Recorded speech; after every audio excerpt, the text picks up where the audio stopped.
Hey everyone, it's the one and only magnificent bird, Beak, speaking to you today. And in today's video, I'm back at it with another character review. And this character review is going to be on the War of Champions Season 8 tune. Well, he's not War of Champions exclusively, but this character review is going to be on the War Season 8 tune, Gold Mythic War Veteran Beta. And just based off that artwork looks very badass. Beta versus Negan. Too bad we didn't get that particular moment in the show like how it happened in the comic. Like, from what I remember, you know, Beta, he comes running at Negan and he just kind of just shoves him down, but then that's when Daryl comes up behind him and stabs both his eyes out while he's on Negan. Beta, that is. So that's the extent of how that happened in the show. Kind of sucks, but you know, I really did like Beta, especially in season 10, minus that just negative. But anyway, before we get started, I hope all of you are doing good and staying safe out there. And if you like this video, hit that like button and subscribe if you're not already subscribed. And feel free to leave a comment down below. And if you want to share the video, that would be great too. If you do any of those 4 things, that would be very much appreciated by me. And like I said, I hope all of you are doing good, staying safe, and staying cool. Fall is almost here. Let's just dread this summer. We're getting close. We're not out of the woods yet, but summer is about to end, thank God. Bring on fall, absolutely. And I mean, you know, I'm doing good and I'm staying safe and trying to stay cool, and I'm just, you know, like I said, I'm over this summer crap, as I'm sure a lot of you are. So, yeah, definitely bring on the fall, for sure.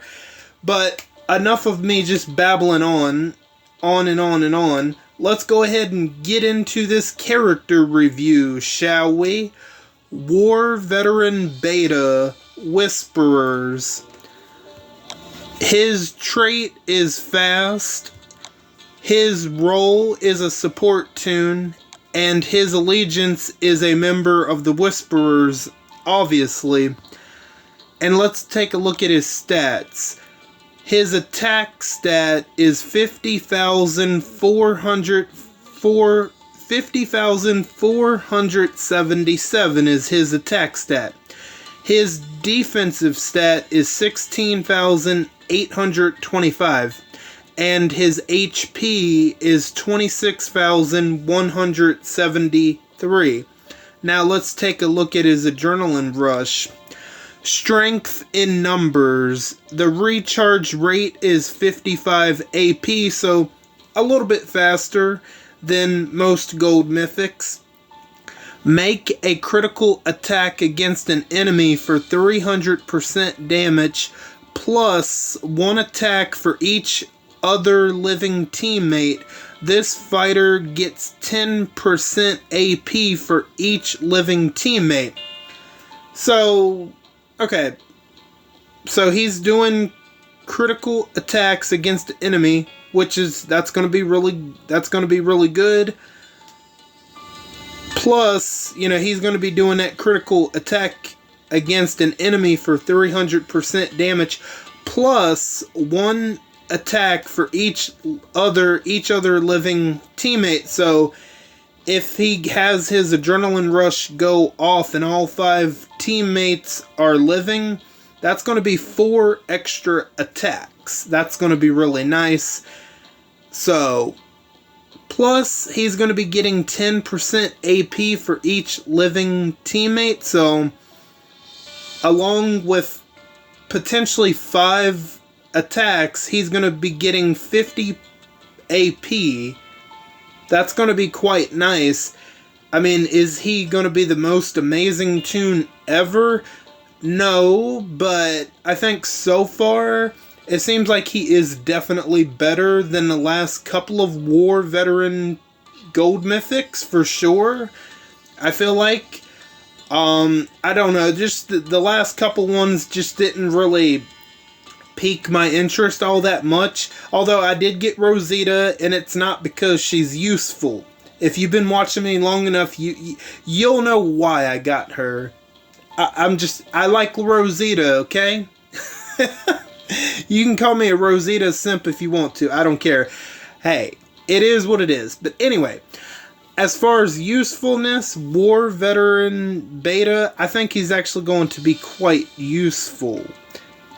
And, you know, you could put him not necessarily on a full Whisperers team, although he could help out with the Stellar Roadmaps potentially. That I could see that happen. So more and more Whisperer toons are coming into the game where you can where you don't have to rely on all of the older Whisperer toons, as much of them as you used to be able to, which is kind of nice actually, because what is this, the third? I believe this is the third Gold Mythic Beta, if I'm not mistaken. You have the strong version.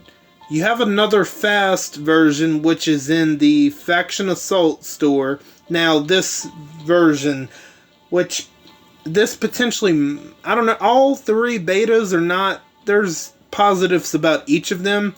Although he might be the best one, War Veteran Beta, but not a whole lot of people are going to have all 5 copies of him right now, obviously. But, you know, his Adrenaline Rush is pretty simple, straightforward. He's potentially going to be dishing out 5 attacks and getting 50 AP while he's making a critical attack against the enemy for 300% damage. You know, the damage amounts, not crazy, but there are other parts of his kit where he could be doing more damage, which we will get to. So overall, I mean, I like his Adrenaline Rush. It's nothing too crazy. It's pretty simple and straightforward to the point. So let's take a look at his signature move, Brutal Rally. The initial cooldown is turn 1, 2 turns for the cooldown. Number of uses unlimited. This fighter gets 25% Halo for 2 turns, plus 25% if there are at least one other Whisperer Allegiance teammate. Deal 1000% damage to an enemy, daze and confuse the target and one other enemy for 2 turns. So this is kind of interesting. So, you know, him getting Halo, 25% Halo for 2 turns, you know, that's going to be really good, because even though 25% Halo doesn't sound like a whole lot, let's be honest, Halo it's broken. It's absolutely broken, because if somebody has 25% Halo, and, like, say if you take down War Veteran Beta, you know, and he's still got that Halo, he's coming back up. Like, that's how broken it is. Like, Vance, he has 50%, or is it 25? Anyway, he has Halo. Halo is so broken, even though it gives a flat number of 25 or 50 or 10% Halo, they're coming back 100%. I mean, it's ridiculous. Like, if somebody has 25% Halo, it should be a very low likely chance that they're coming back. But it's guaranteed for them to come back unless they get, like, confused or stunned, or, you know, not dazed, but you know, if they get, like, decapped, that would kind of be the only way to prevent that from happening. But, you know, that's a good part of his kit, especially, like, maybe potentially raids. Definitely the stellar road maps. I could see him being useful in the stellar road maps. The Halo's pretty good. It's broken. Plus, he's potentially going to get another 25% if there's at least one other Whisperer's teammate. So that would be 50% Halo. So, you know, there are, you know, you have your Lydia, you have Hush, you have Mew, you have Silent Charlie, who I mistaken as Charlie Sheen one time, but Silent Charlie. You have skins Alpha, you know, you have the other Beta. They've added more Whisperers recently, so yeah, for you to get that 50% Halo, that's going to be quite nice. So it's essentially 100% no matter what number it's at. That's how ridiculously broken Halo is.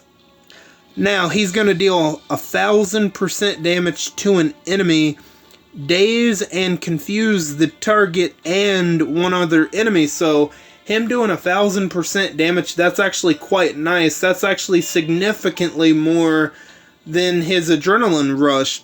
Plus, he's going to be dazing and confusing the target if they survive that damage. Plus, one other enemy is going to get dazed and confused for 2 turns. That's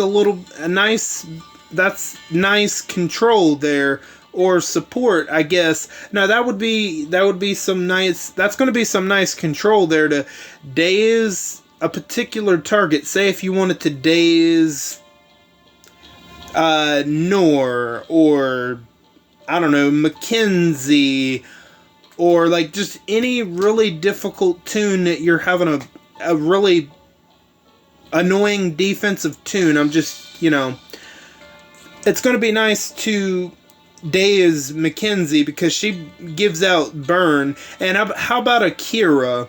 Akira is a really good one. The command Akira, because he impairs an enemy for the rest of combat. To be able to daze him for 2 turns to delay him, that's going to be quite nice. So overall, I think I like his signature move just a little bit better, just because it has a little bit more going on. But his Adrenaline Rush, though, it's pretty good for the fact he potentially will be doing 5 attacks and getting 50 AP potentially. But his signature move, I don't know, 1,000% damage, dazing and confusing 2 enemies and Halo, I don't know, that's quite nice. You never know when you might need that Halo. So let's take a look at his mythic abilities. Cunning. When attacking or being attacked, 30% less likely to trigger enemy weapon effects and walker effects. No need to really go into this too much. As you should be with all of your support tunes, you need to be leveling up Cunning. It's only going to help out with his, you know, with his kit and just other support tunes. So yeah, you definitely need to level that one up if you can. Loyal Enforcer. The on a roll 2 specialist skill gives this fighter 30% more attack than normal with each activation. So there you go, that's his specialist skill. So obviously you would want to level that one up because it, you know, the on the roll 2 specialist skill is going to give him 30% more attack than it normally would. So why wouldn't you level that one up? Of course, if you can. You know, because you got to worry about running out of trainers, running out of the materials. You know, gear is a big problem. Like, they instead of giving out, let's see, what do they give out a lot? I tell you what, they have trimmed back on giving out great gear crates, right? Like, what I mean by that is, especially the military watches, the radios, I'm like extremely low on them, and you have to rely on certain road maps, and half the time they don't even want to pop up. I have a big problem keeping stock with them. It's absolutely insane.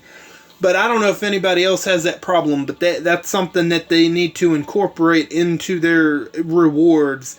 More gear crates, specifically with the military watches and the hand crank radios.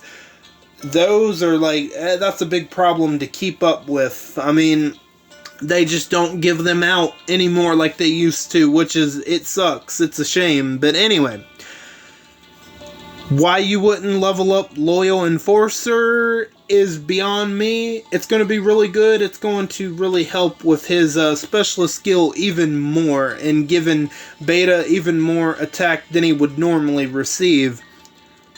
Vengeance Rising, 100% stun resistance and 100% impair resistance. Now, it doesn't say specifically, but I wonder if this is just going to be... if this is just going to be for the start of combat until the end of combat. That's what I'm thinking it's going to be. It's going to be just when the battle starts. He's always going to have it until the end of battle or until he dies. Now, the question is, like, say if he gets revived thanks to the Halo, will he regain that 100% stun and impair resistance? That's going to be an excellent question. Although, you know, I would definitely level this one up, because you don't want to stop that on the roll specialist skill. Because if you get, you know, if he gets stunned or impaired, that's going to mess that momentum up. But with the resistances, he won't have to worry about that, which is going to be a good thing. So definitely level that one up for sure. Commanding Presence, when on a roll 2 triggers, one other teammate gets 75% attack for 2 turns. This is potentially going to be really good. However, here's the downside to this potentially. Potentially, I'm not saying it's going to be, but say if you have a defensive tune on your team, like a reviver or something, and the specialist skill triggers, what if that 75% attack goes on the defensive tune? That's gonna kind of suck. But if you don't have any defensive tunes and you pretty much have mostly damage dealers, that might not be a problem. Although, I don't think Commanding Presence is going to be as important as something like Vengeance Rising or Loyal Enforcer. It's definitely going to be a very nice one to have, just because why not? But I don't believe it's like the number 1 or number 2 most important one to level up. I feel like him having stun and impair resistance is going to be a lot more important than giving someone else 75% attack. Although giving one of your teammates 75% attack for 2 turns is going to be nice, but it's something I feel like if you don't have to level up right away. You can level that one up later. I feel like, you know, stun and impair resistance is going to be a lot more important for this tune. So, alright, let's take a look at his specialist skill. On a roll 2, this fighter's attack increases by 40% at the start of each turn after the first, up to 3 times. Bonuses reset if killed, stunned, or impaired. So that's why that stun and impair resistances are going to be very important, because the moment he would normally get impaired or stunned, the bonuses, you know, that all that, it messes up the momentum. So if you have those resistances, the only way that the momentum is going to get screwed up is if he gets killed. So, which is to be expected. So that's why Vengeance Rising is going to be really important for this, for Beta. I mean, on a roll too, what can I say? Nick, Gold Mythic Nick has it, and even though he isn't doing like basic damage, like regular damage he's doing mayhem damage, having that on a roll too really helps him one-shot people, and the mayhem damage does help. So on a roll, if it's on the right tune, can be really good. It really can be. And I feel like Beta, you know, I feel like they might have picked the right specialist skill for this tune, but we shall see. But it looks promising on paper so far. So let's take a look at his weapon. War Veteran Beta Savage Knives. 40% attack, a huge bonus to AP when attacking, improved double attack plus crit up. When attacking, 60% chance to make a second attack with 175% attack and get plus 40 crit for 2 turns. Superior rush damage. Increase rush damage by 50%. So the 40% attack is nice. Huge bonus to AP when attacking, that's good too. So he's getting a improved double attack and crit up. So a pretty good chance, 60% chance to make a second attack with 175% attack and 40 crit for 2 turns. Plus he's going to be getting superior rush damage.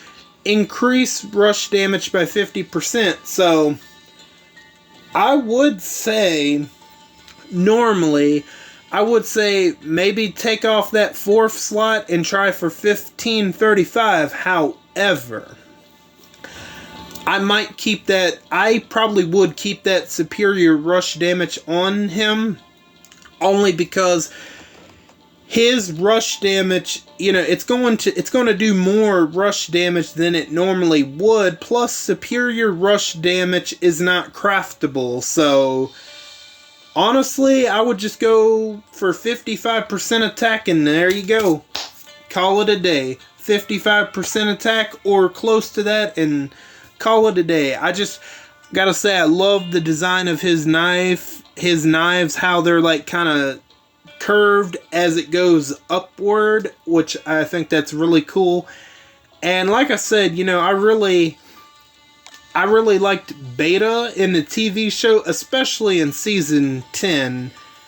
Season 10 is where he was definitely at, minus the disappointing fight, well, quote unquote fight with him and Negan. It was just more of, you know, Negan, I mean, not Negan, but Beta, he was just running toward Negan, and he just kind of just pushed him over just like a pushover, right? But compared to size of the actor that played Beta and Jeffrey Dean Morgan, I mean, you know, how they did it in the show, getting Daryl involved by having Daryl stab his eyes out, but you know, when he sneaks up on Beta, which, I mean, they kind of did use Negan as bait, if you think about it. I mean, I don't have a problem with it in that context, as, you know, to have Negan lure Beta so Daryl can sneak in and come in for the kill, so to speak.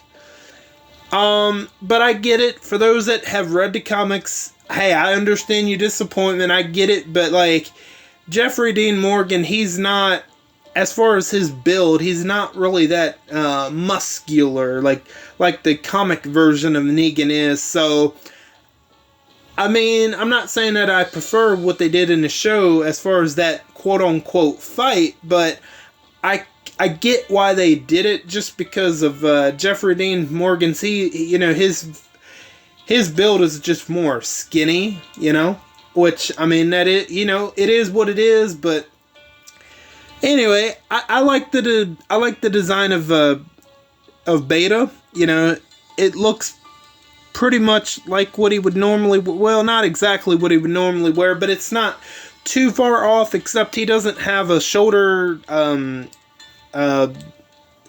plate or shoulder guard, whatever that is, that has the number 8 on it. I mean, he doesn't go around wearing the number 8 on his shoulder there, but hey, I mean, it is to celebrate the War Season 8, and I gotta say, I mean, as far as like the War veteran tunes, he's definitely been, I think, the better one so far. Like these like last couple of ones, I mean, I see war veteran Richard from time to time, but not like on teams that are like top, the top of the top. But I don't, as far as the other tunes, I don't really see them a whole lot.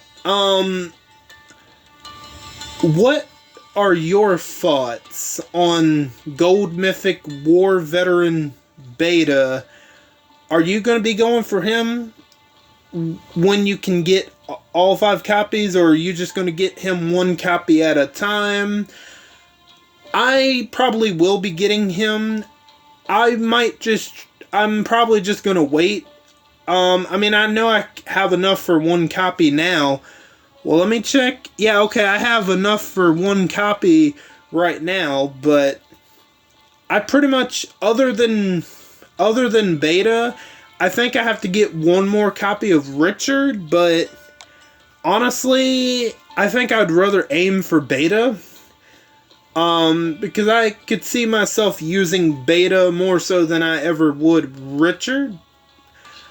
Specifically with the Stellar Roadmaps, that's where I'd like to try him out at.